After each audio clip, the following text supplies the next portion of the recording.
ये हैं दुनिया की सबसे अजीबो गरीब जगहें जो असली नहीं लगती, देखकर वैज्ञानिक भी हैं हैरान। नंबर 5, होकादलोर वैली। प्रकृति खुद ही फव्वारे बनाती है जिन्हें गीजर कहा जाता है, और इन्हीं गीजरों में से एक है आइसलैंड के होकादलोर में मौजूद यह फव्वारा जो सबसे ज्यादा अनोखा है। इसमें इंसानों की कोई भूमिका नहीं है, ये पूरी तरह से प्राकृतिक है, जिसे देखकर बड़े बड़े वैज्ञानिक भी हैरान रह गए। ये फव्वारा अपने आप ही कुछ मिनट बाद पानी को फेंकता है जो 70 मीटर तक ऊंचाई पर जा सकता है, और यह इतना ज्यादा पावरफुल होता है कि कितनी भी वजनी चीज को दूर फेंक सकता है। लगभग हर 10 मिनट के बाद यह फव्वारा पानी को फेंकता है, जिस नजारे को देखने के लिए हजारों लोग यहां पर जमा होते हैं, लेकिन इसके पास जाना किसी खतरे से खाली नहीं होता। नंबर 4, मोवाइल केव, रोमानिया। कुछ साल पहले वैज्ञानिकों ने रोमानिया में इस हैरतअंगेज और रहस्यमय गुफा को खोज निकाला, जिसके रहस्यों ने पूरी दुनिया के लोगों को हैरान कर दिया। जब इसे खोजा गया था तो रिसर्च में पता चला कि यह केव 5 मिलियन साल पुरानी थी। इतना ही नहीं, इसके अंदर अपना खुद का एटमॉस्फेयर था। जब वैज्ञानिकों ने और भी ज्यादा रिसर्च की और केव के अंदर गहराई में गए तो अंदर जाने पर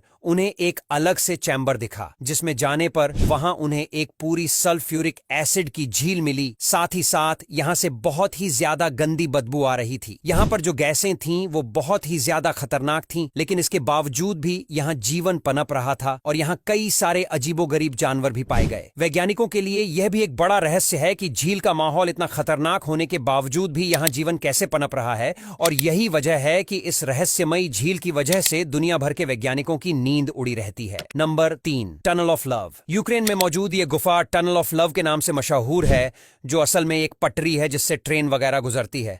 हालांकि अभी इसे टूरिस्ट स्पॉट बना दिया गया है, लेकिन जंग के दौरान सैनिक इसका इस्तेमाल जंग के सामान को इधर से उधार ले जाने के लिए करते थे, और लोगों और दुश्मनों से इस पटरी को छुपाने के लिए इसके आसपास पेड़ लगा दिए गए, जिन्होंने धीरे धीरे गुफा का रूप ले लिया। और आज के समय में यह गुफा जैसी पटरी बहुत ही ज्यादा खूबसूरत लगती है। इसे टनल ऑफ लव इसीलिए कहा जाता है क्योंकि अक्सर कपल्स यहां पर अपने प्यार का इजहार करते हैं, और कहा जाता है कि यहां प्रपोज करने से कपल का रिश्ता लंबे समय तक चलता है। Number 2, circles of Namibia. Namibia के रेगिस्तानी इलाकों में यह बहुत ही रहस्यमयी घटना देखने को मिलती है, जहां घास के आसपास इस तरह के सर्कल बने हुए होते हैं, जिनमें घास का एक तिनका भी नहीं होता, और जब इन्हें दूर से देखा जाता है तो यह सर्कल्स और भी ज्यादा रहस्यमयी लगने लगते हैं। वैज्ञानिकों ने जब पहली बार इनकी खोज की थी तो वह बहुत ही ज्यादा हैरान थे, लेकिन बाद में इस जगह की मिट्टी के सैंपल की रिसर्च की गई और पाया गया कि इस जगह पर कुछ ऐसे दीमक पाए जाते हैं जो अंदर मौजूद घास को खाते रहते हैं और उसे पूरी तरह से खत्म कर देते हैं, और यह इस तरह से घास को खत्म करते हैं कि वह सर्कल जैसे बन जाते हैं, जो बहुत ही ज्यादा हैरान कर देने वाला नजारा होता है। हालांकि वैज्ञानिक अभी और भी ज्यादा रिसर्च कर रहे हैं, और हो सकता है कि इस नेचुरल घटना के पीछे और भी कई वजहें हों जो वैज्ञानिक पता नहीं लगा पाए हों। खैर, कुछ भी हो, यह जगह हद से ज्यादा रहस्यमयी तो है। नंबर 1, आइसरीजनवेल्ट आइस केव। ऑस्ट्रिया की यह गुफा बहुत ही ज्यादा रहस्यमयी है, जिसे 1879 में खोजा गया था। हालांकि खोजने के बावजूद भी इसे लोगों के लिए 1920 में खोला गया था, और तब से यह मशहूर टूरिस्ट अट्रैक्शन में से एक रही है। यह गुफा 40 किलोमीटर लंबी है, जिसकी शुरुआत का 1 किलोमीटर का हिस्सा बर्फ का है, बाकी का हिस्सा चूना पत्थर का है। इसे दुनिया की सबसे लंबी गुफा भी माना जाता है। इस गुफा के शुरुआती हिस्से में बर्फ जमी रहती है, लेकिन एक समय ऐसा आता है जब यह बर्फ पिघलने लगती है, और पिघली हुई बर्फ से एक नदी निकलती है, जिसे देखने के लिए लोग आते हैं। एक रिपोर्ट के मुताबिक इस जगह को देखने के लिए हर साल लगभग 2 लाख लोग आते हैं, जो एक अलग ही एडवेंचर का एहसास करते हैं। और ऑस्ट्रिया की यह गुफाएं वैज्ञानिकों की रिसर्च का भी एक महत्वपूर्ण केंद्र रही है, जहां वैज्ञानिक भी रिसर्च कर चुके हैं। और वैज्ञानिकों के मुताबिक इस गुफा का निर्माण 100 मिलियन साल पहले हुआ था, जो धीरे धीरे बढ़ती ही चली गई। अब यहां तक वीडियो देख ली है तो फिर वीडियो को लाइक और शेयर करना बिल्कुल भी मत भूलना। धन्यवाद।